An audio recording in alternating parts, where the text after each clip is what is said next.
বন্ধুরা, এই দেখো ঘরের কাজ চলছে। তো ঘর থেকে সব জিনিসগুলো বাইরে বের করে নিয়ে আসতে হবে, কারণ আমাদের আর ঘর নেই, এক্সট্রা ঘর নেই। ঘরে ভর্তি জিনিসপত্র, কোথায় রাখবো এখন টেনশন পড়ে যাচ্ছে, টানাপাড়া হচ্ছে।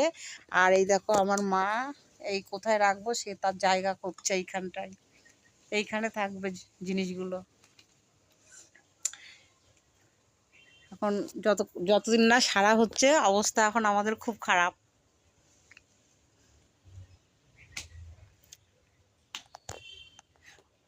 প্রায় হয়ে গেছে, এখনো রং টং বাকি, অনেক কাজই বাকি। দুটো ঘর এখনো কমপ্লিট হয়নি।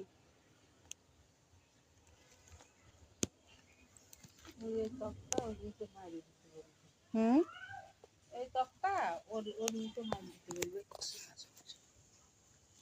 আর আমার মাও এসছে আজকে, অনেক দিন হলো।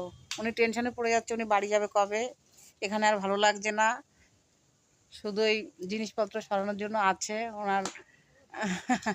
খালি ঘর আর ঘর, শুধু ঘর আর ঘর, ওনার ভালো লাগছে না। আর আগে যদি জানতাম যে 4-5 হচ্ছে তখন আসতাম না।